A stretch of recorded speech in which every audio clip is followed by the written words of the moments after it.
don't wait until you feel like you're ready to tell your story, to write your story. Just do it. Go there. This is where you are now. It's not the end of the story. The story is constantly being written and edited and revised, and you're creating your story as you keep moving. But approach it with mindfulness. Make sure that when you're doing that, you're being kind to yourself. You're doing it in a non-judgmental way. You're approaching it with curiosity.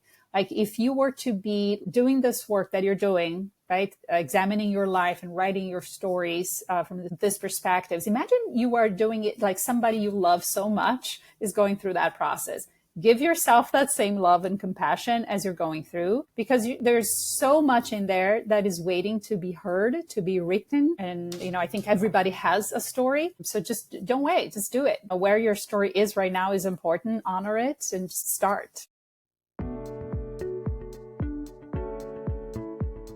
That was the voice of theater artist, author, and new co-director of Lifeline Productions, Maria Schaedler-Luera, and it is my absolute delight to have both her and her husband, Will Luera, who is the writer and star of the upcoming Lifeline Productions original play, Entangled, on as my guests for this episode of the Page and Stage podcast, where we explore the art and craft of writing and performance. As always, I'm your host, Jason Cannon, and this week we dig deep into the power of theater and storytelling to provide healing and self-discovery. We talk about the mental health benefits of improvisation, the importance of collaboration in the creative process, and what it takes to write, produce, direct, and star in an original play. But before we get to all that, a brief Page and Stage plug. This podcast is only one part of my story coaching work. You can check out everything I'm up to over at pageandstage.art, including my other podcast, 100 Plays, a storytelling resources page, archives of all previous podcast episodes, my own books and plays, and my weekly newsletter full of tips, tricks, inspiration, and encouragement for storytellers of all stripes. You can sign up for free and get the newsletter directly into your inbox each Friday, as well as every new podcast episode right into your inbox every Monday. And everything is free, but if you find value in all this storytelling content, you can financially support me at pageandstage.art or forward any of the newsletters or podcasts to other story-loving friends, or hire me outright as your personal story coach. So if you are working on a memoir, play, or speech, I cannot wait to hear your story. Now, let me tell you a bit more about my awesome guests, Sarasota theater rock star power couple Maria Schaedler-Luera and Will Luera. Maria and Will are artists, educators, and community leaders dedicated to using the arts as a tool for healing, learning, and transformation. Together, they co-founded Atomica Arts, a creative organization focused on unlocking human potential through arts integration, mindfulness, and cross-cultural experiences. Their workshops and programs empower individuals and communities to connect more deeply with themselves and one another. They also serve as co-executive directors of Lifeline Productions, a nonprofit using storytelling and performance to break the stigma around mental illness and spark important conversations around wellness and empathy. Will is an internationally recognized improviser and educator with over 2 decades of experience in theater, arts education, and nonprofit leadership. And Maria is a Brazilian-born arts integration specialist and mindfulness practitioner with a rich background in theater of the oppressed, literacy, and wellness. And together they bridge creativity, community, and care, creating spaces where art becomes a catalyst for growth, dialogue, and collective well-being. Here we go, with my conversation with Maria Schaedler-Luera and Will Luera. All right, hello everyone. You might see that your screen is in 3-view today, and that's because I have the amazing Lueras with me. I have Will Luera and Maria Schaedler-Luera both online with me here today. Dear friends, fellow D&D adventurers, long history together, and so excited to have them both back on. You might remember that they were my guests 1 and 2 over a year ago. Wow. to start the Page and Stage. I know, right? Well, to start the Page and Stage podcast. So what a treat. And there's a very good reason that they're both on, and we're going to get right into that. But Will and Maria, thank you both so much for being with me today. So exciting to be back a year later. Very excited to be here. Thank you, Jason. And I remember, Maria, a year ago, you had just fallen during CrossFit and like shattered your tailbone. Yes. Are you fully healed now? I am fully healed. I'm happy to report that I feel no pain. Awesome. All right, so I just want to dive right in here because the big news in the last few months, you can give me the exact date, I'm not remembering. The two of you have taken over as make sure I get this right, the co-executive producers now of Lifeline Productions, which of course is very near and dear to my heart. Lifeline, Clowns Like Me was the one-man show I wrote, directed with Scott Aaron Price that went off Broadway. Been a couple years old now, this nonprofit focusing on bringing stories of mental health to the stage. And Scott's father, Joel, who's at that age where he doesn't want to necessarily go 24/7 anymore. I know he was looking for a way to hand off this amazing mission to people who would really nurture it. And please tell me, how did the two of you end up connecting with Joel, and what was that process like? You two are quite busy. What spurred you to take on the mantle of yet another nonprofit? That's right. So we are co-executive directors, but co-executive producers, directors. We are essentially sharing the leadership of Lifeline, but I will let Will talk about how Joel found us, because he found Will first. Okay. Right. Yeah. So I've known Joel for a few years now. He actually took an improv class from me when I was at Florida Studio Theater, and we've been in touch. We've crossed paths, and then about a year ago, he reached out to me regarding a new show that he wanted to write around the therapeutic and the mental health benefits of improvisation. And so that was about a year ago. Then 6 months later, we reconnected on it and we got the ball rolling. And then I had committed to that project. And then right around the time that he, as you described, wanted to stop doing this 24/7 was at the same time that I had stepped away from my work at Florida Studio Theater. So it was kismet. The timing was just right. So that I was now available. And again, we were already talking about the mental health benefits of improvisation. And I'll let Maria speak to her side of the story, but I think she was also doing similar stuff in her career. And it just sort of all worked that brought us together. Yeah, absolutely. So through Will, they got to know me. I think Lifeline, Joel heard about me and the work that I've been doing with Atomica Arts that Will and I co-founded over 10 years ago. I know, it's pretty crazy. And as a theater practitioner, applied theater practitioner, as a meditation teacher, as an Ayurvedic health counselor, I have been combining the world of arts and health for a long time. And Lifeline was, as it was presented to me in December of 2024, it was an opportunity to really focus on the mental health specific aspect of health, and then using theater and potentially just arts in general, but right now theater to support mental health and break the stigma. So that really aligns with the mission I was already focusing on, just makes it more specific and local, which made me really excited to jump on board with Will as well. I get to actually work with him, which is fun.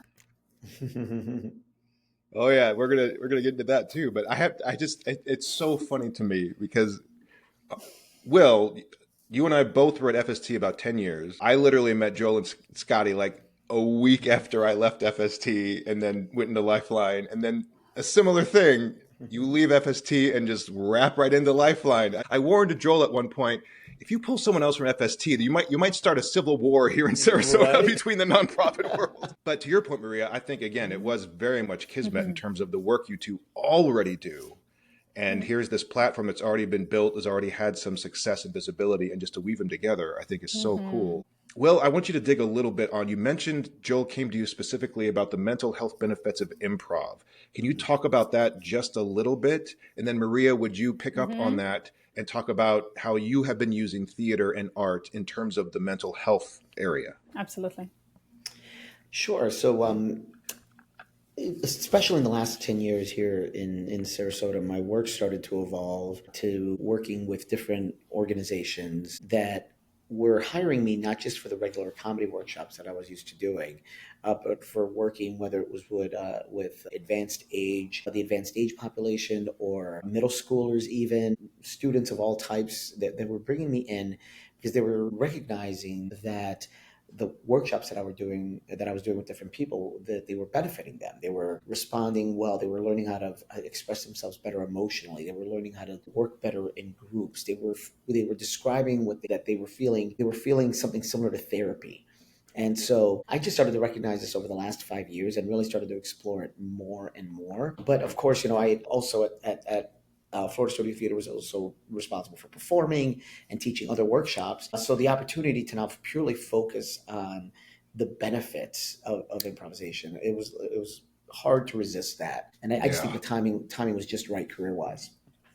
Yeah, I would say, to piggyback on that the connection for me, it's not just through improvisation, but theater in general, and goes back to the idea of my first book that we got to talk about last time, Be the Protagonist. If we apply the language of theater to our own lives, I think we can borrow from an actor's training, and an actor's awareness, and look at our lives as the main character of our lives, and then make decisions with awareness and consciousness. And I've been doing these workshops of Be the Protagonist, or The Resilient Protagonist, which is going to be my second book coming Oh. soon. I already knew that. Bringing this work and working a lot in the trauma community. So people that are survivors of trauma, or people that experience trauma through their work, like first responders, helping professionals. And right now, I would say everybody on this planet probably qualifies as survival of trauma. And the emotional literacy that we can get from theater work and theater exercises, to the whole concept of not just you are the main character of your story, but you're also the writer of your story. You're the playwright, the producer, the director. And look at your life as the hero in the hero's journey. So I've been doing programs and workshops, which now we're bringing to Lifeline as well. So we have a couple of workshops lining up and connecting. Scott is going to co-teach with me some of these, and I'm sure Will and I are going to be doing some in the future too. And the idea is to use theater, improvisation, applied theater, to talk about different themes sometimes, and just do exercises to increase our self-awareness and become conscious choice makers in life and live better. And of course, the mental health aspect is a big part of it, because it affects our whole lives and our physical being, our mental and emotional being. So that is it's a perfect connection for me, and I'm really excited to create more programs. That's so great. I want to talk more about what you're going to be doing with Lifeline Mm-hmm. long term in a second, but can you both give me an example of like a workshop or a moment with a student when an improv game or a piece of theater language or theater vocabulary, and you saw kind of that light go on, or saw someone. I'm just looking for like that tangible three-dimensional moment Mm-hmm. where the therapy actually, because we could talk about it all day and it's all very, Mm-hmm. the theory of it, but both of you are so much about the practical application of these things. I'd love to share with the listeners here, because I'm sure it sounds like, oh, wow, but can you give them a specific example of a moment in a class or a workshop where this thing worked, and why it's still, that's why it's gotta excite you. I mean, I'm a teacher too, and those moments when the light goes on, or the moments where someone in rehearsal breaks through that sticky moment, is so rewarding. So either one of you can go first, but a specific moment or story where you Mm-hmm. saw this thing work in real time. Sure. I'll use an example of one of the, I was describing the last 5 years in being pivotal in this transition in my career. There was a workshop that I was teaching, and a woman had been now in my classes. I think this was like a level 2 class. So she'd already been with me for at least a couple of months, maybe even 3 months, meeting on a weekly basis. And we ended up doing a very simple exercise. And I'm sure it's one that you're both familiar with, where we do scenes that are inspired by somebody's story. And the goal is that it's got to be a true story. You don't make it up. You have to share a true story, and then the other actors will then perform scenes inspired by that. And so in order to practice that, we just need to invite each other. I invite all the students to just share a story. nothing significant. It doesn't need to be a monumental story. It could be something you did that morning. She ended up sharing a story, and it was, again, nothing significant. I think it was about something she had to eat that weekend. And I immediately saw that something happened. Like, she got really excited with the fact that she was able to share this, not be judged, but instead be celebrated by her cast members, who then did some scenes inspired by it. And then she did it again, and then she did it again. And then at the end of the class, as she walked out, she passed me a piece of paper, and then everybody left. I closed up. I opened up the piece of paper. I had no idea what it was going to. It could have been an invitation to a party. It could have been, that she wants to sign up for the next level, whatever. But it was on it. She just wrote very simply, "Thank you so much for tonight. I have never felt so listened to." Right, and then. I later found out that this woman had gone through a lot of very traumatic experiences. In fact, some of the stories she would share with me were truly heartbreaking.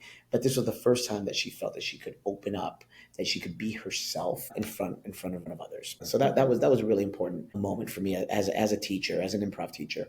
Yeah, that power of listening. I mean, there's so much noise, right?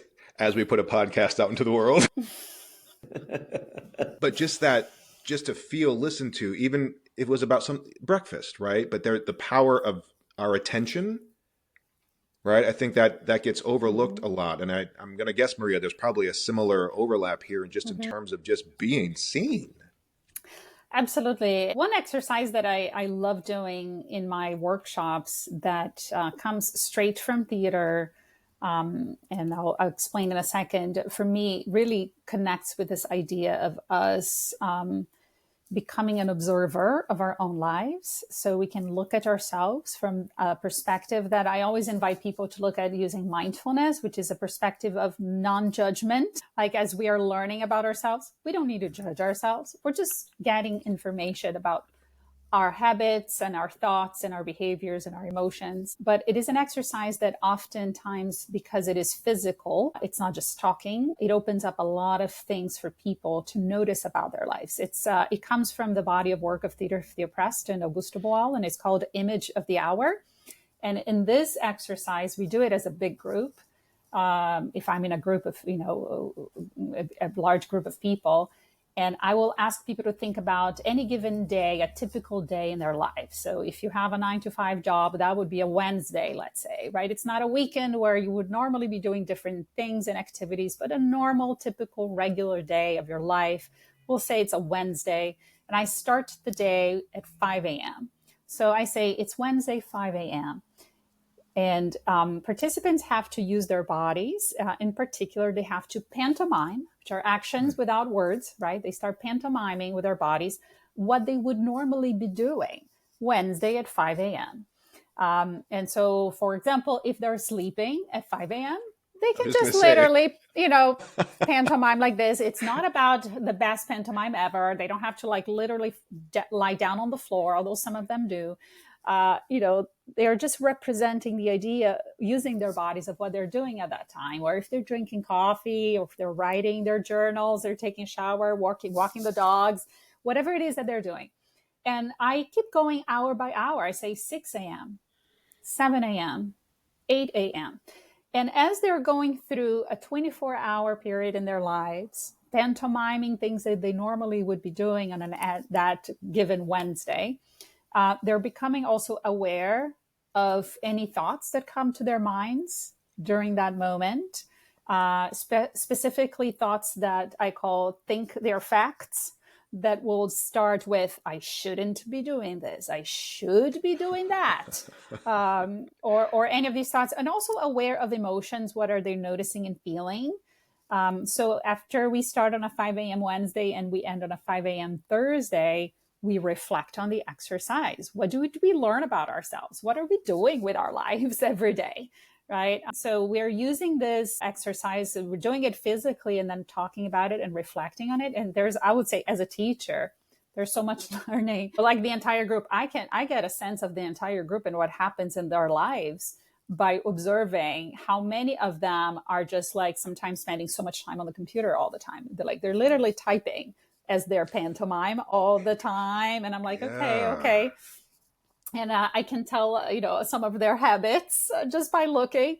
And then we talk about it. We talk about what we notice about ourselves and what we notice about the collective in that group too. And we have great conversations, and people often just like, because we live life in automatic pilot mode. And so this gives people that chance to wait. This is what I'm doing every day. Right, right. And it's not to judge what they're doing every day. It's just to give them a chance. Okay, how is that impacting my health, my mental health, Mhm. my emotional health? What changes do I want to create? Do I want to change anything? Some people, every now and then, I get somebody who's like retired in my group, and they're like, my life is amazing. You're great. I'm like, I want to be you. But it is a great self-awareness and social awareness theater exercise. And I think so effective. And it literally takes like 5 minutes to do. And Mhm. that's something that I love. It's practical. It gives us a really good understanding of where we are right now. And then we can start reflecting, okay, am I happy with this? Do I want to make any changes? Right? What do I want to create? So that's something that comes to mind.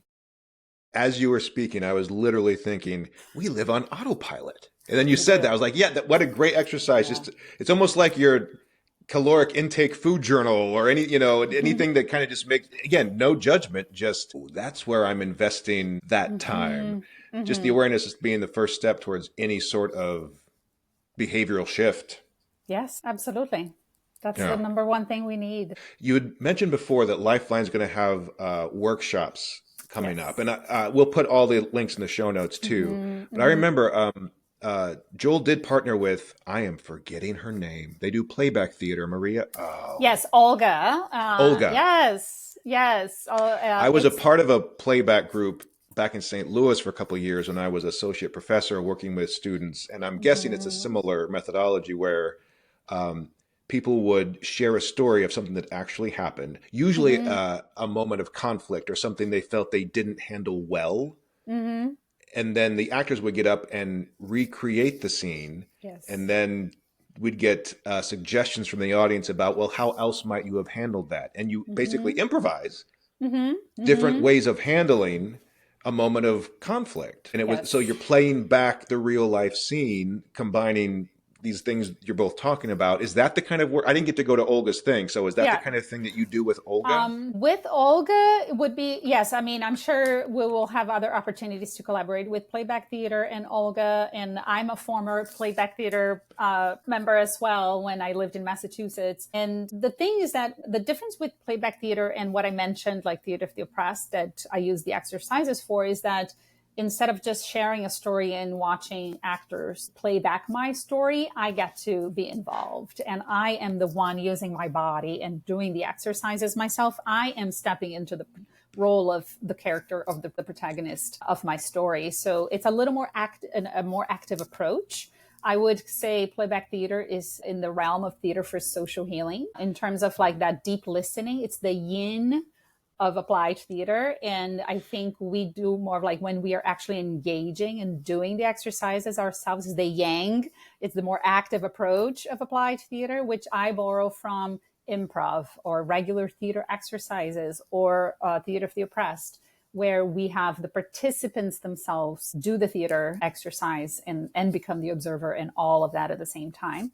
Mhm. So it's slightly different, but both practice are important and necessary for different situations and different moments. And I hope to, in the future, incorporate some of that as well. But our first few workshops are going to be a little more active, more along the lines of workshops Will and I already have been doing in the community. So we get into a group and we will have a series of exercises and a lot of reflection. And we do some writing and reflection as well as part of it to continue this journey of uncovering our protagonist. Yeah, very cool. All right, so the workshops. So the short term of Lifeline, we're going to talk about in just a second. But Mm-hmm. Okay.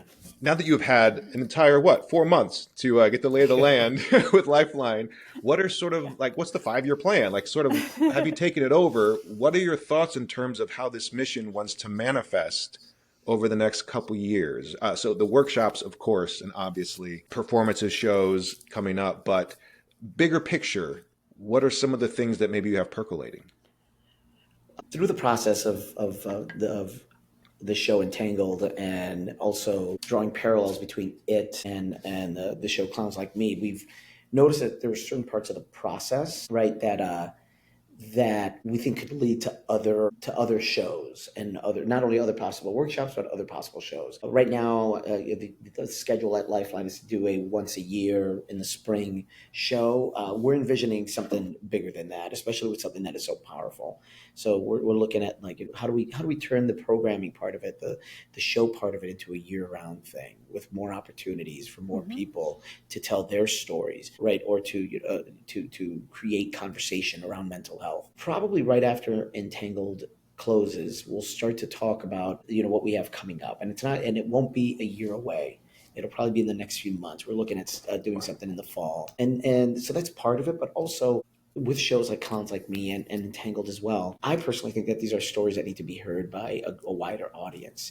And so we'll be pushing initiatives to possibly tour these shows, kind of how Clowns Like Me went off Broadway, but maybe tour them to several cities, and also maybe even come up with ways to distribute it and have it seen more digitally as well, and then maybe even in other languages. So we're gonna be looking at ways to expand our offerings and bring them to more audiences.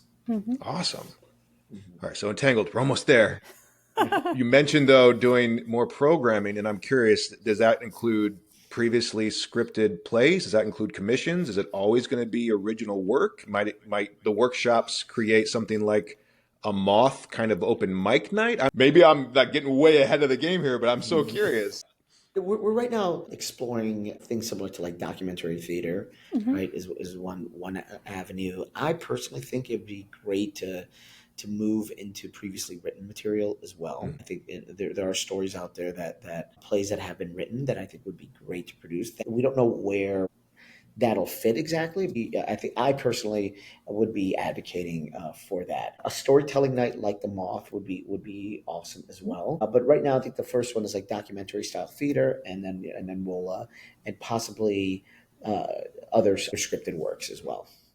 So your first project, having taken over Lifeline, is Entangled. Now, Joel originally came to you with this idea of a show about the mental health benefits of improv. And that is how it started. Full disclosure, I got to work with you on this show, kind of as a from the sideline story coach, outside pair of eyes, giving suggestions, being kind of a first sounding board. It's been amazing. Let's start with you, Will, on this. When did you realize that the first draft you were writing wasn't going to be the show that you were going to end up writing? It was very early on, and a lot of it was from the feedback that I was getting from others in the room, which included the two of you, right? As I was trying to tell my personal story about the therapeutic benefits of improvisation, right? I'm exploring those stories, and what I would find myself doing in rehearsals is start to share anecdotes, kind of be like, oh yeah, right around the time that I was learning this other thing was happening in my life. And it was really just kind of, I was not even thinking of them as parts of the script as much as it was just like evidence to back up what I was trying to share about improv. However, the others in the room, including the two of you, what you started to identify was like, wow, these stories are like, the vehicle of improv and therapy. That's nice on the outside, but it's actually what's under the hood that's impressive. Like, what's the engine behind all of this? And what it was were all of these stories from my life that supported that supported the improv. So that was part one, and then part two was that as I was writing, I started to realize this story would be better told by not just by myself, but with another character as well. And then that's when I knew that, okay, this is what it's starting to become. And this is the shape that it wants to take. And so that was maybe about, like, I think that started to happen maybe the second week in to the workshop process is when that was pretty discovered. quick. Yeah. Maria, quick pivot to you as you all took over Lifeline, and the agreement was that, hey, Will's going to do the first show. He's going to write it and direct it and star in it. What was your reaction to that?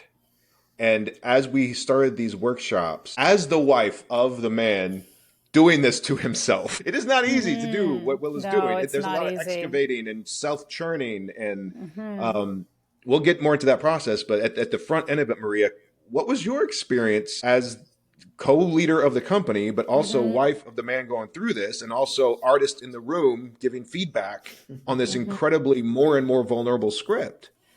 Yeah, there are many roles in there, right? So I'm sitting there as co-executive director, but I'm sitting there as the wife. I'm sitting there as an artist, and all of these things are mixed together. So sometimes I feel like I have to let the wife in me speak, right? And make sure, like, be supportive. I'm like, kind of a, are you okay? Right? Situation. And then sometimes I have to be, the co-executive director and think about, like our ticket sales and our marketing and all of these things. I'm like, give me a blurb, give me this, give me that, so I can put this together and all of that, and moving things up. But overall, I would say, what an opportunity. It's a huge project, but what an opportunity. How many people in this world have the opportunity to look at their lives from this perspective, get feedback, and put it on paper, and then act it out, right?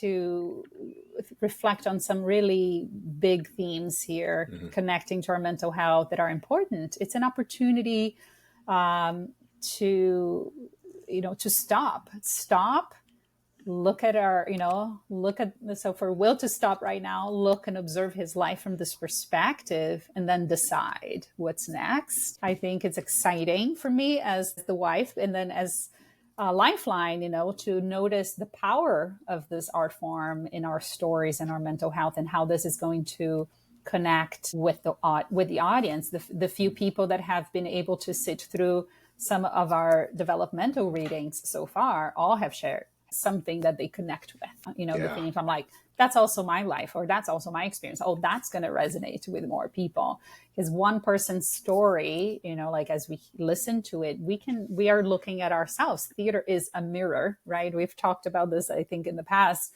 And so as we are watching Will share his story, we're also looking at ourselves in the mirror there and thinking about our life. So it's really exciting, but it is a lot. It's been intense, and I'm looking forward to our opening night, and I'm looking forward to our closing night, so we can then take a deep breath and just then, okay, what now? Yeah. So, Will, having written Clowns Like Me, since I wrote that, I worked with Scotty, and Right. there's a moment where you're just kind of capturing the stories, and you don't even know what it is you're building yet, and then things start to snap into place, and then all of a sudden you realize there's that moment where, oh, this is the play. Mm-hmm.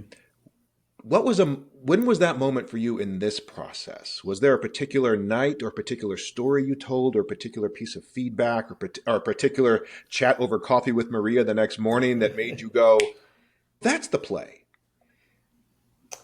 So that, I would say there were two parts. As you were asking that question, I was thinking of two parts, and there was a part maybe early on, halfway through the workshop process, where stories just started to pour out, and I think your advice was just like, write it all down.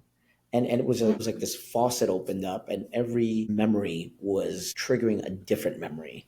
And then I just got to this point where I'm just like, I just got to write these things down. Just write them out, write them out, write them out. I don't even know what order they're going to go in. I don't even know how it's related. I don't even know what's going to make the final cut, but I just got to get it out there. But then that's where when I had a sense of what the show was going to be and what the arc wanted to be. I knew that there was a lot of stuff to clean out, but that was the first thing. The second part was a little bit later in the process. And this was when we first had our developmental readings. So the first time that I had a new audience. And as you know, as a performer, you could, especially after you get so many hours on stage, you're able to feel the audience. You're able to kind of read them. And I was getting a sense of like, okay, this is what's working, and this is what's not working, and this is what's missing. And I remember like the next day quickly writing this one little scene that I could feel it needed, and also I was getting feedback from it, but just something that kind of just cleared up the arc.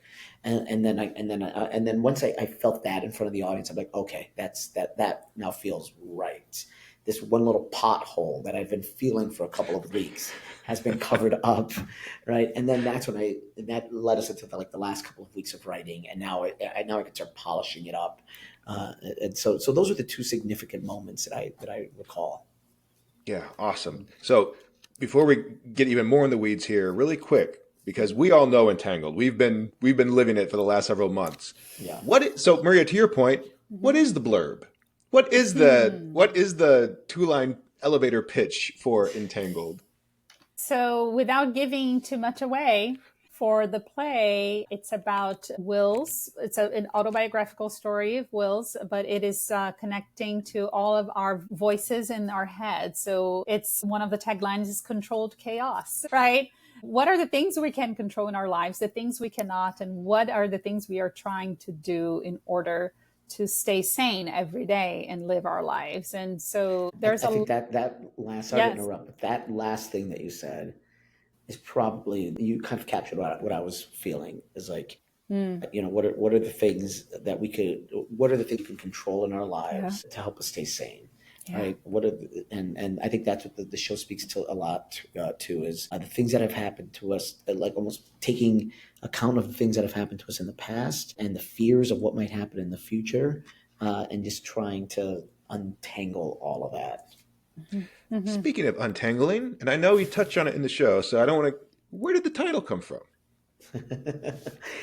So as I was telling, as all these stories were coming out, one of the details that came out was that I was in school at Boston College studying physics, and so kind of just and in that moment of like the recalling all of those stories, I think we even started to talk about how physics affected and inspired the way that I was doing improvisation.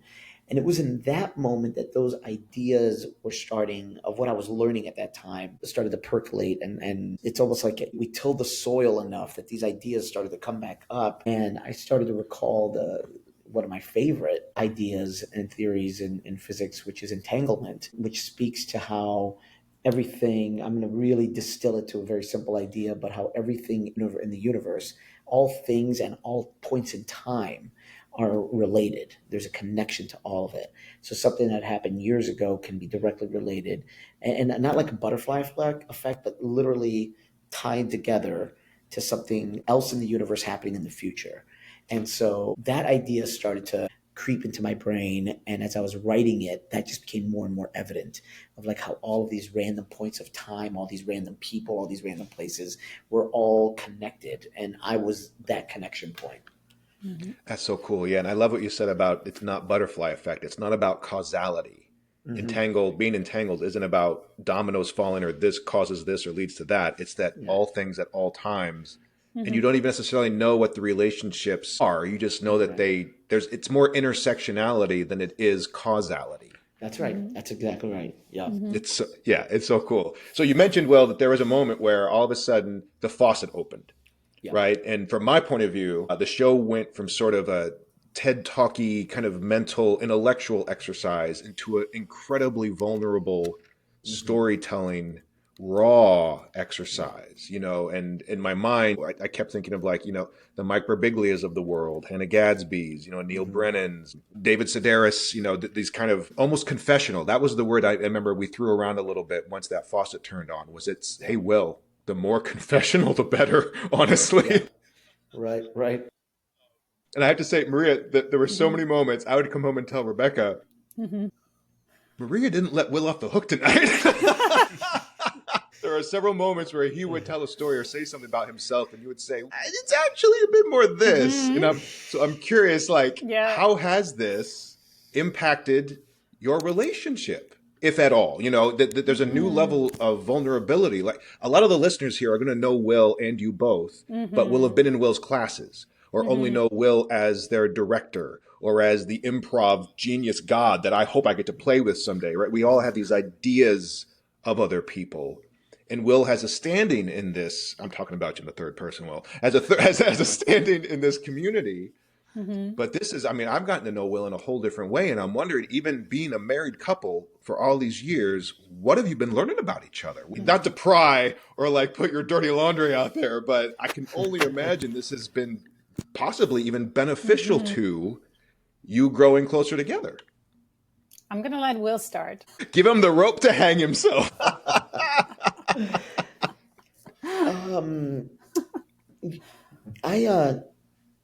So I would say that the positive, that the benefits have been positive more than anything. I think part of that is that Maria's heard stories that I don't think she's heard before about me, and I'm a storyteller. She's heard a lot of these stories before, and I've done many parts of this of entanglement. I've even done publicly on stage. But I also opened up about other things, and I think she now understands a little bit more about like why I am who I am now. And so, and I honestly like, I think that there's something very healthy about that, and I don't think we do it enough, right? Where we are make ourselves vulnerable enough to the other person to kind of fully describe to them, this is why I am who I am. This is where, more than anything, like these are where all the ugly parts are coming from, right? And I hope that you could understand me better now and understand who I am. And now you're honestly, the thought that's going through my head is like, wow, this would be a great like couples workshop. It's like just like let people just share their thoughts and their stories about themselves with the other person, because in no other way would I mean, I think eventually a lot of these stories would have come up, but not in the structured way that it ended up being. And I thought it was good that when Maria did challenge me, when she was like, you got to actually say what you're doing or why you do this, because I would hit walls. There were several walls that I would hit on certain stories where I was self-censoring, even self-judging, that she would help push me through. And that was, that was big. Yeah. Yeah, I would say for me, for sure, getting to put it all together, like all these pieces of stories from his life that I've seen. And, we've been together for 15, going on 16, actually, 16 years married next month. So it has given me a better understanding of right now, and I think, once you get to know somebody even more, the reasons behind, I think it's hard not to grow the compassion towards them in terms of like, I get it. Not to make it an excuse, but to just grow the compassion and say, like, I understand where this comes from, right? So when you're late or when you are like scheduling another thing and I'm like, I need a day off, I can understand how we got there. So what makes me really excited about this opportunity is how this is going to impact the future moving forward and our conversations moving forward, because we're still very much in the play, the show, this is what we're doing and how we're doing. Now, to have go through the run of the show, have talk backs every night we have a performance, right? Every performance, and then reflect on that experience post show, I think would be huge. Like everything in life, we don't just learn through our experiences. We learn by reflecting on our experiences, and we're still in the middle of it. And I think we're going to see the effects of Entangled in our relationship in the years to come. But just to the point of like what Will mentioned of like getting to know him better, we had in the developmental reading the opportunity for our daughters to sit through one of those. And that is exactly the comment I heard from one of them. Now I think I got to know my father better. Wow. Which is really, interesting, and what an opportunity for them. And I was like, lucky you, I never had that opportunity. Like, I wish my father had a life story on stage so I could understand him better. So such a wonderful opportunity, difficult, but great opportunity to examine like who we are. Why do we do the things that we do? What, from that perspective, and then decide what are the things I want to do in my life now? What do I want to change? What do I want to create? And how? I think it's going to be really impactful for our entire family, not just for our relationship. Yeah, that's amazing. I wanted to ask about one process question. You both have mentioned that there's a second actor, so it's very much a one-man show, but there's a second actor who portrays the inside voice, right? That voice we all have in our mind, the voice that is trying to help us cope or is judging us, or it's the angel on one shoulder, the devil on the other, and he's all of them, right? This other character. And we have the wonderful Andrew Deeb playing. He's going to be playing opposite you, who we both know and love.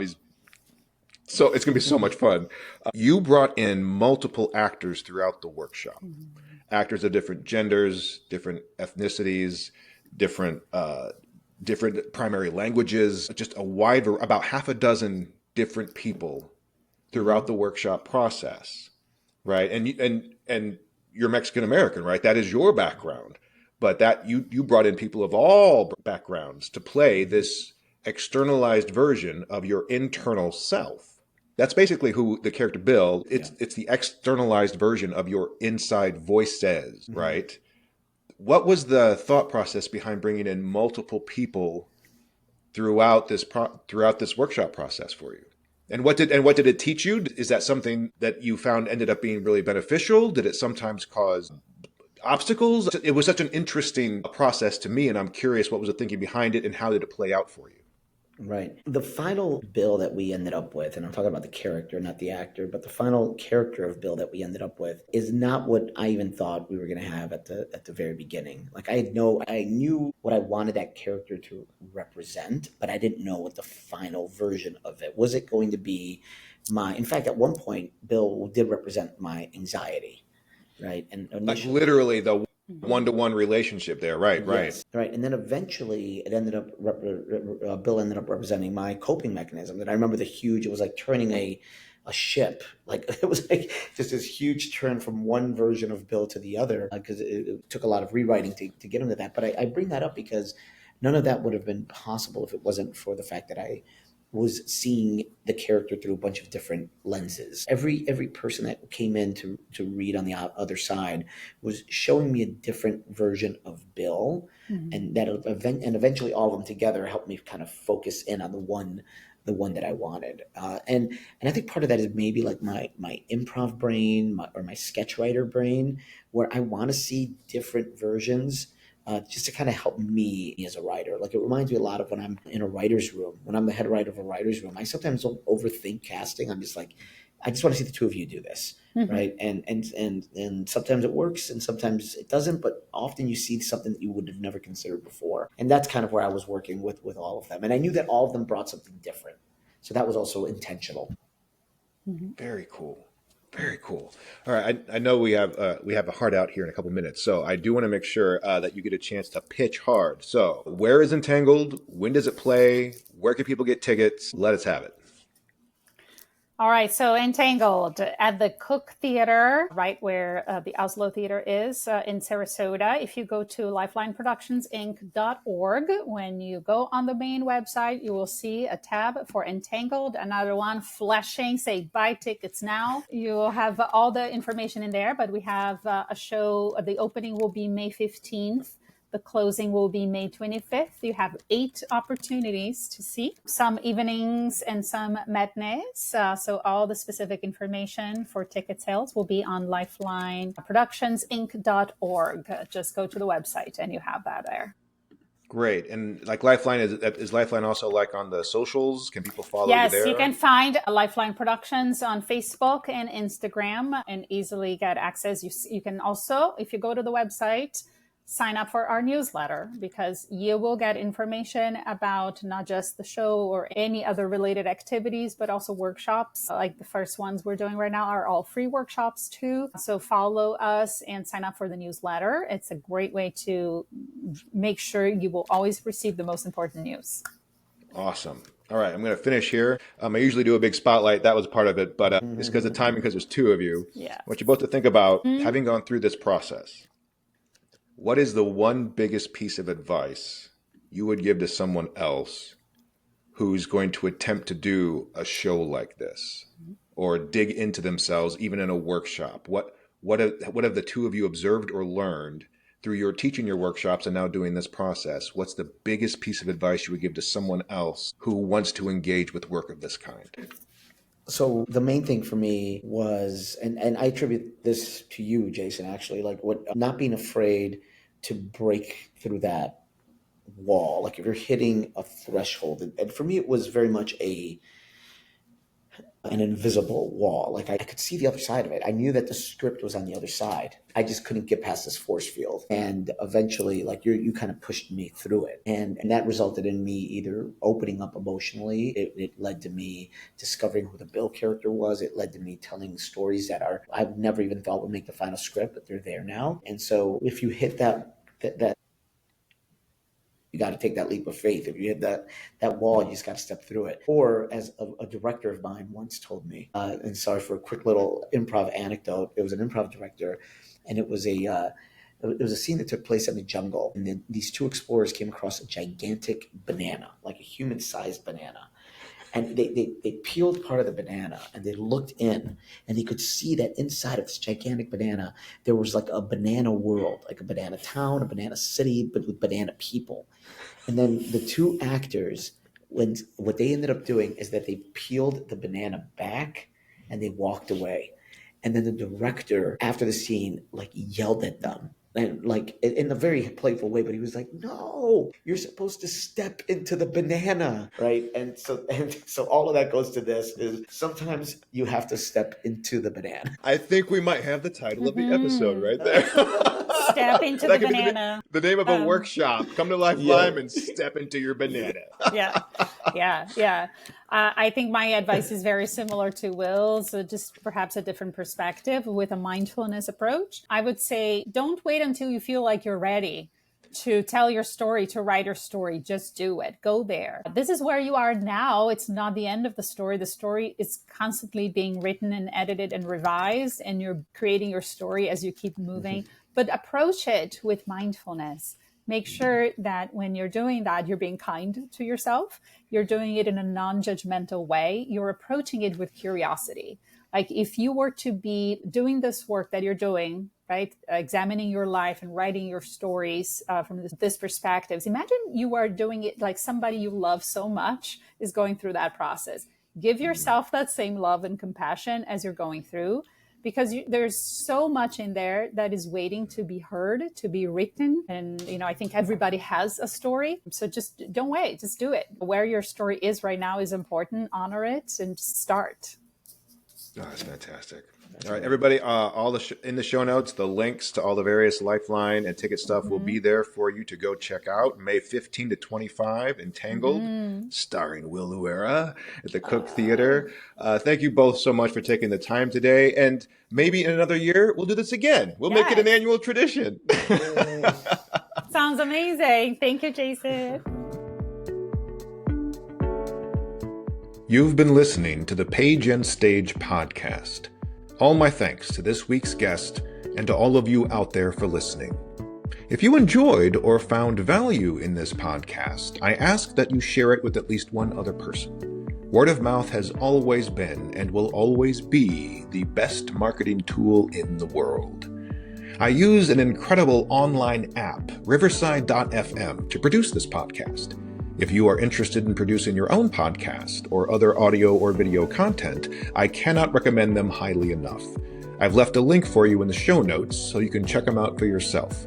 The show notes are also where you can learn more about all my guests and access their websites and projects.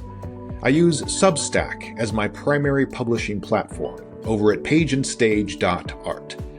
The Page and Stage podcast is only one part of my story coaching work. You can check out everything I'm up to over at pageandstage.art, including my other podcast, a storytelling resources page, my own books and plays, my one-on-one coaching, as well as my weekly newsletter full of tips, tricks, inspiration, and encouragement for storytellers of all stripes.